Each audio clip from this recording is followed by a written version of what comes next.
ಜಾನಿ depth ಗೊತ್ತಾ ನಿಮಗೆ? Pirates of the Caribbean meet ಮಾಡಿದ್ದೀರಾ? ನಾನು ಮಾಡಿದ್ದೀನಿ. ಏನು ಹೇಳಿದ್ದಾರೆ ಗೊತ್ತಾ? ಮುಚ್ಕೊಂಡು ಫುಲ್ ವಿಡಿಯೋ ನೋಡು ಅಂತ ಹೇಳಿದ್ದಾರೆ. ನಮಸ್ಕಾರ. ಇವತ್ತು ನಾವು ಮಾತಾಡ್ತಿದ್ದೀವಿ ನಮ್ಮ ಕಲರ್ ಖಾಗೆ ಡ್ರೋನ್ ಪ್ರತಾಪ್ ಬಗ್ಗೆ. ಸೊ ಎಲ್ಲರೂ ಹೇಳ್ತಿದ್ರು ಇವ್ರನ್ನ ರೋಸ್ಟ್ ಮಾಡಿ ಡ್ರೋನ್ ಪ್ರತಾಪ್ನ ಅಂತ. ನೋಡಪ್ಪ, ಫಸ್ಟ್ ಹೇಳ್ತೀನಿ, ನಾನು ಯಾವುದು ರೋಸ್ಟ್ ವೀಡಿಯೋ ಮಾಡ್ತಿಲ್ಲ. ನಾನು ಮಾಡ್ತಿರೋದು ರಿಯಾಕ್ಷನ್ ವೀಡಿಯೋ. ಇದನ್ನು ಯಾರೋ ರೋಸ್ಟ್ ವೀಡಿಯೋ ಅಂದ್ಕೊಂಡ್ರೆ ನನ್ನ ತಪ್ಪಲ್ಲ. ಮಾಡ್ತಿರೋದು ರೋಸ್ಟ್ ವೀಡಿಯೋನೇ.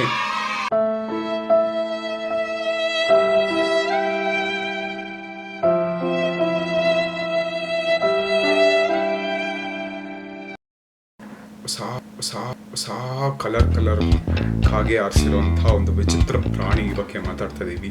ಡ್ರೋನ್ ಪ್ರತಾಪ್ ಎ ಕಲರ್ ಖಾಗೆ ಪ್ರತಾಪ್ 3 ವರ್ಷದಿಂದ ಇಡೀ ಕರ್ನಾಟಕಕ್ಕೆ ಸಖತ್ತಾಗಿ ಖಾಗೆ ಆರಿಸಿದ್ದಾರೆ. ಒಳ್ಳೆ ಸ್ಕ್ರಿಪ್ಟ್ ರೈಟರ್ ಅಂತ ಹೇಳ್ಬೋದು. ಸ್ಕ್ರಿಪ್ಟ್ ರೈಟರ್ ನೀವು, ಡ್ರೋನ್ ಸೈಂಟಿಸ್ಟ್ ಅಲ್ಲ, ಯಾರು ವಿಜ್ಞಾನ ಎಂದಿದ್ದು ಸ್ಕ್ರಿಪ್ಟ್ ರೈಟರ್. ಇಂಥವ್ರು ನಮ್ಮ ಕನ್ನಡ ಇಂಡಸ್ಟ್ರಿ ಇದ್ರೆ ಒಳ್ಳೊಳ್ಳೆ ಕಥೆಗಳು ಬರುತ್ತೆ. ಹತ್ರ ಬಂದು ಆ ಮೃದಂಗ ನುಡ್ಸೋನ ಹತ್ರ ಬಂದು ನಿಂತು ಕೇಳ್ತಾ ಇತ್ತಂತೆ ಆ ಜಿಂಕೆ ಮರಿ. ಉಳಿದಿರೋ ಜಿಂಕೆಗಳು ದೊಡ್ಡ ಜಿಂಕೆಗಳೆಲ್ಲ ಇದೆ, ಅದ್ರ ಮರಿಗಳು ಕೂಡ ಅಲ್ಲೇ ಇದೆ. ಇದೊಂದು ಜಿಂಕೆ ಮರಿ ಮಾತ್ರ ಯಾಕೆ ಬಂದಿದೆ ಅಂತ ನಿಂತು ಕೇಳಬೇಕಾದ್ರೆ ಆ ಮೃದಂಗ ನುಡ್ಸೋನ್ಗೆ ಬಹಳ ಗರ್ವ ಆಗಿ ಕೇಳಿದ್ನಂತೆ, ಜಿಂಕೆ ಮರಿ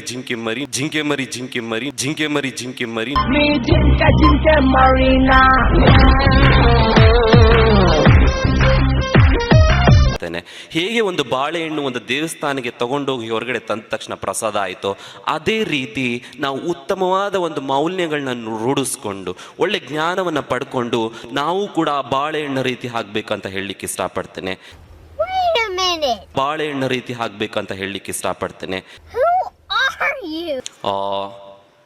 ನಾನೊಬ್ಬ ವಿಜ್ಞಾನಿ.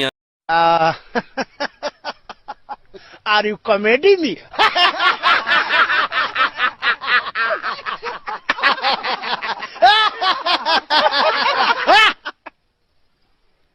Are you comedy me?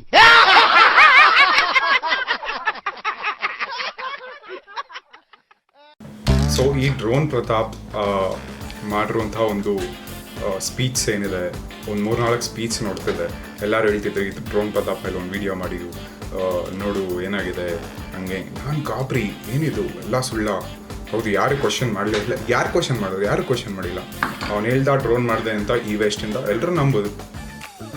ನಾನು ಹೇಳ್ತಾ ನಾಳೆ ನಾನು ಈ ವೇಸ್ಟಿಂದ ಏರೋಪ್ಲೇನ್ ಮಾಡಿದೆ. ಹಾರುವಂಥ ವಸ್ತುನ ನಾನು ಹುಟ್ಟುತ್ತಂಥ ದೇಶ, ನಾನು ಹುಟ್ಟಂಥ ಹಳ್ಳಿ ಮೇಲಿಂದ ನೋಡಿದ್ರೆ ಹೆಂಗೆ ಕಾಣುತ್ತೆ ಅಂತ ನನಗೊಂದು ಕ್ಯೂರಿಯಾಸಿಟಿ ಇತ್ತು. ಅದಕ್ಕೋಸ್ಕರ ನಾನೇನಾದರೂ ಒಂದು ಹಾರುವಂಥ ವಸ್ತುನ ಬಿಲ್ಡ್ ಮಾಡಬೇಕು ಅಂತ ಅಂದ್ಕೊಂಡೆ. ಏನು ಮಾಡ್ಬೇಕು ಅದಕ್ಕೆ? ಏನು ಮಾಡ್ಬೇಕು ಅದಕ್ಕೆ? ಡ್ರೋನ್ ಮಾಡಿದೆ ಅಂತ ಹೇಳ್ಬೇಕು, 4-5 ಫಿಲಮ್ ಆ್ಯಕ್ಟರ್ಸ್ನ ನಂಬಿಸ್ಬೇಕು, ಆಮೇಲೆ 4-5 ಶೋಗಳಿಗೆ ಹೋಗ್ಬೇಕು, 4 ಮೋಟಿವೇಶನ್ ಸ್ಪೀಚ್. ಎಂಥ ಮೋಟಿವೇಶನಲ್ ಸ್ಪೀಚರ್ ಗುರು ನೀನು. ನಮೋ ನಿನ್ನಂಥ ಮೋಟಿವೇಶನಲ್ ಸ್ಪೀಚರ್ ನಾನು ಯಾವತ್ತೂ ನೋಡಿಲ್ಲ. ಎಲ್ಲೆಲ್ಲಿಂದ ತಂದೆ ಗುರು ಕತೆ. ಬಾಲಿವುಡ್ಡು ಹಾಲಿವುಡ್ ಎಲ್ಲೆಲ್ಲಿಂದ ತಂದು ಎಲ್ಲ ಕೂರಿಸಿ ವಾ ಹ್ಯಾಟ್ಸ್ ಆಫ್. ದೊಡ್ಡವರಾಗ್ತಾರೆ ಅಂತ ಹೇಳಲಿಕ್ಕೆ ಇಷ್ಟಪಡ್ತೀನಿ. ದೊಡ್ಡವರಾಗ್ತಾರೆ ಅಂತ ನಾನು ಅಲ್ಲಿ ಕೆಲಸ ಬಿಟ್ಟಾಗ ನನ್ನ ಹತ್ರ 600 ರೂಪಾಯಿ ಇತ್ತು. ಆ 600 ರೂಪಾಯಿ ತಂದು 4 DC ಮೋಟ್ರು, 4 ರೋಟ್ರ್ ಬ್ಲೇಡ್ಸ್ನ ತಂದು ಜೋಡಿಸಿ I want to build something ಅಂತ ಕೂತ್ಕೊಂಡೆ. ಅದು ಫ್ಲೈ ಮಾಡಿಲ್ಲ. ಐ ಟ್ರೈಡ್ ಇಟ್ ಅಗೇನ್, ಮತ್ತೆ ಫ್ಲೈ ಮಾಡಲಿಕ್ಕೆ. 2ನೇ ಸಲನೂ ಫ್ಲೈ ಮಾಡಿಲ್ಲ. ಒಂದು 20 ಸಲ ಟ್ರೈ ಮಾಡಿದೆ, ಫ್ಲೈ ಮಾಡಿಲ್ಲ. ಒಂದು 30 ಸಲ ಟ್ರೈ ಮಾಡಿದೆ, ಫ್ಲೈ ಮಾಡಿಲ್ಲ. ಒಂದು 50 ಸಲ ಟ್ರೈ ಮಾಡಿದೆ, ಫ್ಲೈ ಮಾಡಿಲ್ಲ.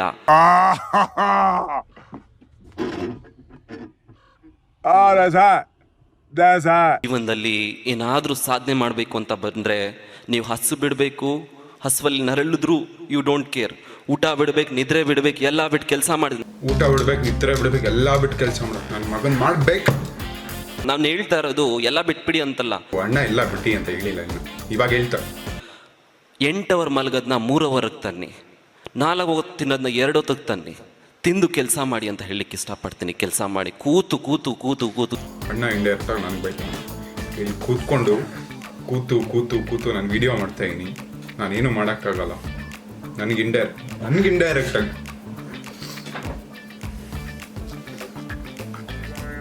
ಒಂದು ದಿನ ಇಟ್ ಹ್ಯಾಸ್ ಫ್ಲೈಟ್. ಅದು ಹಾರ್ತು ಯಾವ ಲೆವೆಲ್ಗೆ ಹಾರ್ತು ಅಂದರೆ 200 ಅಡಿ ಹೋಯ್ತು, 300 ಅಡಿ ಹೋಯ್ತು, 500 ಅಡಿ ಹೋಯ್ತು, 600 ಅಡಿ ದಾಟ್ತು, 700 ಅಡಿ ದಾಟ್ತು. ನನಗೆ ಭಾಳ ಸಂತೋಷ ಆಯ್ತು ಅವತ್ತು, ಭಾಳ ಸಂತೋಷ ಆಯಿತು. ನಾನು ರೆಕ್ಕೆ ಕಟ್ಟಿ ಹಾರುವಷ್ಟು ಸಂತೋಷ ಆಯ್ತು ಅವತ್ತು, ನಾನು ರೆಕ್ಕೆ ಕಟ್ಟಿ ಹಾರುವಷ್ಟು. ಒಂದು ದಿನ ಒಂದು ಸಬ್ಸ್ಕ್ರೈಬರ್ ಬಂದು 2, 3, 4, 5 ಹೋಗ್ತಾನೆ ಇತ್ತು. ಎಷ್ಟು ಸಂತೋಷ ಆಯಿತು ಅಂದರೆ ನನಗೆ ಎಷ್ಟು ಸಂತೋಷ ಆಯಿತು. ನಾನೇ ಬೇರೆ ಅಕೌಂಟ್ ಎಲ್ಲ ಕ್ರಿಯೇಟ್ ಮಾಡಿಕೊಂಡು ಸಬ್ಸ್ಕ್ರೈಬ್ ಮಾಡ್ತಾ ಇರೋ ಥರ ಫೀಲ್ ಆಯಿತು. ಎಷ್ಟು ಸಂತೋಷ ಆಯಿತು. ಸೊ ನಾನು ಹೊರಡ್ಲಿಕ್ಕೂ ರೆಡಿ ಆಗಬೇಕು. ಕಂಟ್ರಿ ರೆಪ್ರೆಸೆಂಟೇಷನ್ ಇಶ್ಯೂ ಅಂತ ಹಾಕಿ ನಾನು ಲೆಟ್ರ್ ಬರೆದೆ, both the governments, both central and the state government. I need 60,000 rupees to represent my country in Japan, please give me that amount ಅಂತ ಕೇಳಿದೆ ನಾನು. ಅಣ್ಣಂಗೆ ಗೌರ್ಮೆಂಟ್ಗೆ ಲೆಟರ್ ಬರೆದಿದ್ದ ತಕ್ಷಣ ಅವರು ರಿಪ್ಲೈ ಮಾಡಬೇಕಂತ.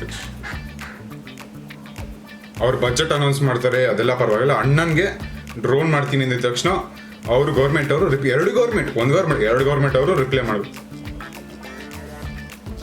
ಒಂದು ರಿಪ್ಲೈ ಇಲ್ಲ. 2 ಲೆಟ್ರ್ ಬರೆದೆ, ಒಂದು ರಿಪ್ಲೈ ಇಲ್ಲ. 3 ಲೆಟ್ರ್ ಬರೆದೆ, 4 ಲೆಟ್ರ್ ಬರೆದೆ, 2 ಅಲ್ಲ, 3 ಅಲ್ಲ, 4 5 ಲೆಟ್ರ್ ಬರೆದೆ. ಹಣ ಕೊಡಲ್ಲ ಅಂತ ಅನ್ನೋದು ರಿಪ್ಲೈ ಮಾಡಬೇಕು, ಇಲ್ಲ ನಮ್ಮ ಹತ್ರ ಅಷ್ಟು ಹಣ ಇಲ್ಲ ಅಂತ ಅದು ರಿಪ್ಲೈ ಮಾಡಬೇಕು. ಲಕ್ಷಾಂತರ ಕೋಟಿ ಬಡ್ಜೆಟ್ ಅನೌನ್ಸ್ ಮಾಡ್ತೀವಿ, 138 ಕೋಟಿ ಪಾಪ್ಯುಲೇಷನ್ ಇದೆ ಅಂತ ಕಂಟ್ರಿಗೆ 60,000 rupees ಕೊಡೋಕ್ಕೆ ಇದಿಲ್ಲ. ಕೊಡಲ್ಲ ಅಂತ ಅನ್ನೋದು ರಿಪ್ಲೈ ಮಾಡಬೇಕು, ಇಲ್ಲ ನಮ್ಮ ಹತ್ರ ಅಷ್ಟು ಹಣ ಇಲ್ಲ ಅಂತ ಅದು ರಿಪ್ಲೈ ಮಾಡಬೇಕು. ಲಕ್ಷಾಂತರ ಕೋಟಿ ಬಡ್ಜೆಟ್ ಅನೌನ್ಸ್ ಮಾಡ್ತೀವಿ, 138 ಕೋಟಿ ಪಾಪ್ಯುಲೇಷನ್ ಇದೆ, ರಿಪ್ಲೈ ಮಾಡಬೇಕು. ಮ್ಯೂಸಿಕ್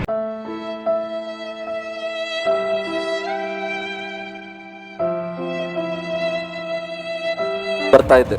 ಎಲ್ಲಿ ಮಾಡ್ತಿದ್ದೆ? PU ಮಾಡ್ತಾ ಇದ್ದೆ, ಭಾರತೀಯ ಎಜುಕೇಶನ್ ಟ್ರಸ್ಟ್ ಅಲ್ಲಿ. ಮಾಡ್ತಾ ನನಗೆ ಏನು ಆಸೆ ಇತ್ತು ಅಂದರೆ ದೆನ್ ರಿಸರ್ಚ್ ಪೇಪರ್ಸ್ ಕೈ ಹಾಕ್ತೆ. 1 ಅಲ್ಲ 2 ಅಲ್ಲ 3 ಅಲ್ಲ 10,000 ರಿಸರ್ಚ್ ಪೇಪರ್ಸ್, 20,000, 30,000, 40,000, 50,000, 60,000, 70,000 ರಿಸರ್ಚ್ ಪೇಪರ್ ಓದಿ ಮುಗಿಸ್ದೆ. ಕೇವಲ 2 ವರ್ಷದಲ್ಲಿ ಮುಗಿಸ್ದೆ. 70,000 ರಿಸರ್ಚ್ ಪೇಪರ್. ಇವ್ನು ಗೊತ್ತಾ ನಿಮಗೆ? 10 ರಿಸರ್ಚ್ ಪೇಪರ್ ಓದಕ್ಕೆ ಎಷ್ಟು ದಿನ ಬೇಕಾಗುತ್ತೆ ಗೊತ್ತಾ? ನಿಮಗೆ ಎಷ್ಟು ಗಂಟೆ ಬೇಕಾಗುತ್ತೆ ಗೊತ್ತಾ? ನಿಮಗೆ ಎಲ್ಲ ಕಳ್ಕೊಂಬರ್ತೀರಾ ಇವ್ರನ್ನೆಲ್ಲ. ಗೊತ್ತಾಯ್ತು ಅಂದರೆ ಫಸ್ಟ್ ಸ್ಟೇಷನ್ ನಿಂತಿತ್ತು, 2ನೇ ಸ್ಟೇಷನ್ ಬಸ್ಸಲ್ಲಿ 12 ಸೆಕೆಂಡ್ 15 ಸೆಕೆಂಡ್ಗೆ ಡೋರ್ ಕ್ಲೋಸ್ ಆಗ್ತಾ ಇತ್ತು. 2 ಬಾಕ್ಸ್ 3 ಬಾಕ್ಸ್ ತಳ್ಳೋಷ್ಟರಲ್ಲಿ 8 ಬಾಕ್ಸ್ 10 ಬಾಕ್ಸ್ ಇಂದನ್ ರೈಲ್ವೆ ಸ್ಟೇಷನ್ನೇ ಉಳ್ಬಿಡ್ತಾ ಇತ್ತು. ಮತ್ತೆ 60 ಕಿಲೋಮೀಟ್ರ್ 70 ಕಿಲೋಮೀಟ್ರ್ ವಾಪಸ್ ಬಂದು ಮತ್ತೆ ಬಾಕ್ಸ್ ಎತ್ಕೊಂಡು ಬರ್ತಾ ಇದ್ದೆ, ಮತ್ತೆ ವಾಪಸ್ ಬರೋದು, ಮತ್ತೆ ಎತ್ಕೊಂಡು ಬರೋದು. ಈ ಥರ ಕಂಟಿನ್ಯೂಸ್ 6-7 ಸ್ಟೇಷನಲ್ಲಿ ಆಗೋಯ್ತು. ಯಾವಾಗ 2 ದಿನ ಅಂತ ಅಂದ್ಕೊಂಡಿದ್ದೆ, ಅದು 3 ದಿನ ಆಗೋಯ್ತು. ನನ್ನ ಹತ್ರ ಇರೋ ಹಣ ಎಲ್ಲ ಖಾಲಿ ಆಗೋಯ್ತು. ನನ್ನ ಮೈ ಮೇಲಿಂದ ಬಟ್ಟೆ ಬಿಟ್ಟರೆ ನನ್ನ ಹತ್ರ ಏನೂ ಇರಲಿಲ್ಲ ಅವತ್ತು. ಏನಕ್ಕೆ ನಾನು ಬಟ್ಟೆ ತೊಗೊಂಡೋಗಿರಲಿಲ್ಲ? ಪ್ರಾಜೆಕ್ಟೇ ತೂಕ ಇದೆ, ಆ ಬಟ್ಟೆ ಇನ್ನಿಲ್ಲಿಂದ ಎಕ್ಸ್ಟ್ರಾ ಕಟ್ಟಬೇಕಲ್ಲ ಅಂತ ನಾನು ಒಂದು ಖರ್ಚಿಫು ತೊಗೊಂಡೋಗಿರಲಿಲ್ಲ. ಅಷ್ಟರಲ್ಲಾಗಲೇ ನಾನು ಕೊನೆ ರೈಲ್ವೆ ಸ್ಟೇಷನ್ ಬಂದು ತಲುಪಿದಾಗ ನಂಗೆ ಒಂದು ವಿಷಯ ಗೊತ್ತಾಯಿತು.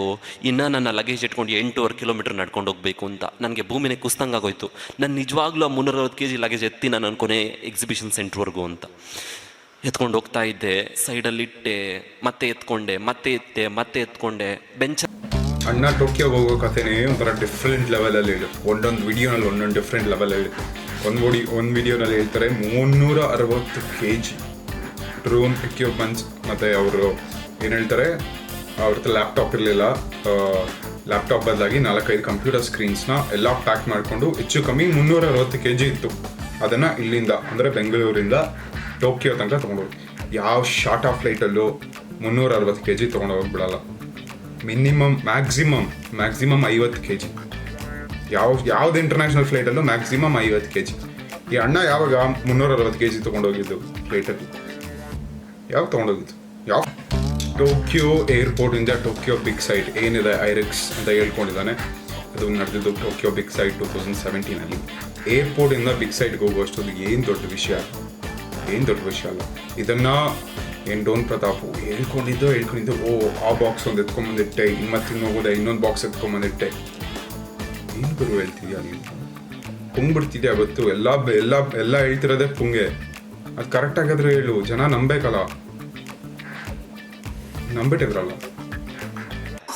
ಕೊನೆಗೆ ನಾನು ಎಕ್ಸಿಬಿಷನ್ ಸೆಂಟರ್ನ ರೀಚ್ ಆದಮೇಲೆ ಒಂದು ಸಿಗ್ನೇಚರ್ ಆಗ್ತೆ ಅಷ್ಟೇ. ಐ ಪುಟ್ ಒಂದು ಸಿಗ್ನೇಚರ್. ಆ ಒಂದು ಸಿಗ್ನೇಚರ್ಗೆ ಅಷ್ಟು ವ್ಯಾಲ್ಯೂ ಇದೆ ಅಂತ ನಂಗೆ ಅಲ್ಲಿ ತನಕ ಗೊತ್ತಿರಲಿಲ್ಲ. ಆ ಒಂದು ಸಿಗ್ನೇಚರ್ಗೆ Apple iPad, Apple iPod, Apple laptop, Apple iPhone ಎಲ್ಲ ರೀತಿಯ ಆ್ಯಪಲ್ ಅಸೆಸರೀಸು 4 ಲಕ್ಷ ರೂಪಾಯಿ ಬೆಲೆ ಬಾಳೋದನ್ನ ಕೊಟ್ಟರು. ಇದಕ್ಕೆ ಹಣ ಕಟ್ಟಬೇಕಾ? ಇಲ್ಲ, ಫ್ರೀ ಅಂತ ಹೇಳಿದ್ರು. ಏನು ಕೊಟ್ಟರು ಅಂದರೆ ನಮ್ಮ ತಂದೆ MP ಅಂತ ಕೊಟ್ಟಿಲ್ಲ, ನಮ್ಮ ತಂದೆ MLA ಅಂತ ಕೊಟ್ಟಿಲ್ಲ, ನಮ್ಮ ತಂದೆ ಒಬ್ಬರು ಬಿಸ್ನೆಸ್ ಮ್ಯಾನ್ ಅಂತ ಕೊಟ್ಟಿಲ್ಲ, ನನ್ನಲ್ಲಿರೋ ನಾಲೆಡ್ಜ್ಗೆ ಕೊಟ್ಟರು ಅಂತ ಹೇಳಲಿಕ್ಕೆ ಇಷ್ಟಪಡ್ತೇನೆ. ನನ್ನಲ್ಲಿರೋ ನಾಲೆಡ್ಜ್ಗೆ ಆ ಜ್ಞಾನ. ಇಂಥ ಕಾಡ್ ಪಾಪನ ಏನಾದ್ರು ಕನ್ನಡಿಗರು ಬೆಳೆಸ್ತಾ ಇದ್ರೆ ಪ್ಲೀಸ್ ದಯವಿಟ್ಟು ನಿಲ್ಲಿಸ್ಬಿಡಿ. ಯಾರನ್ನ ಒಂದು ಮೇಲೆ ಎತ್ತಿಗೆ ಕೂರಿಸ್ಕೊಳ್ಳೋಕ್ಕಿಂತ ಮುಂಚೆ ಏನು ಮಾಡಿದ್ದಾರೆ ಏನು ತಿಳ್ಕೊಳ್ಳಿ. ಎಲ್ರಿಗೂ ಹೇಳ್ತಿರೋದು ನಾನೇ ದುಡ್ಡು ಸಾಚಲ್ಲ, ನಾನು ಎಷ್ಟೋ ಜನ ನಂಬಿಟ್ಟಿರ್ತೀನಿ, ಎಲ್ಲರೂ ನಂಬ್ತಿರ್ತಾರೆ. ಸೊ ಇದೊಂದು ಒಳ್ಳೆ ಪಾಠ ಕಲ್ತ್ಕೋಬೇಕು. ಜಗ್ಗೇಶ್ ಹೇಳಿರೋ ಒಳ್ಳೆ ಪಾಠ ಕಲ್ತ್ಕೋಬೇಕು ಅಂತ ಎಲ್ಲರೂ ಕಲ್ತ್ಕೊಳ್ಳೇಬೇಕು ಅನ್ಕೋತೀನಿ. ಈ ವಿಡಿಯೋ ನಿಮ್ಗೆ ಇಷ್ಟ ಆಗಿದ್ರೆ ಲೈಕ್, ಶೇರ್ ಮತ್ತು ಸಬ್ಸ್ಕ್ರೈಬ್ ಮಾಡಿ. ಹಾಗೆ PUBG ಮೊಬೈಲ್ ಮತ್ತು ಬೇರೆ ಗೇಮಿಂಗ್ ಲೈವ್ ಸ್ಟ್ರೀಮ್ಸ್ ಮಾಡ್ತಿರ್ತೀನಿ ಇದೇ ಚಾನಲಲ್ಲಿ. ಹೋಗಿ ಬೆಲ್ ಐಕನ್ ಕೂಡ ಒತ್ತಿ. ಸೊ ನಿಮಗೆ ಮಾಡಿದ ತಕ್ಷಣ ನೋಟಿಫಿಕೇಶನ್ ಬರುತ್ತೆ. Thank you. Outro off. ಇಲ್ಲಿ ಕಷ್ಟಪಟ್ಟೆ ಮಗ ನಾನು ಬಂದಿದ್ದು, ರ್ಯಾಪ್ ಮಾಡ್ತೀನಂದೆ ನಮ್ಮಪ್ಪ ಎಗರ್ಸು ಒದ್ದಿದ್ದು. ಆದ್ರೆ ಒಂದಲ್ಲ ಗುರಿ ಮುಟ್ಟೋದು ಗೊತ್ತಿದೆ, ದಾರಿಲಿಂದನೆ ಉಳ್ಕೊಂಡ್ರು ಮಗ ಎದ್ದಿದ್ದು.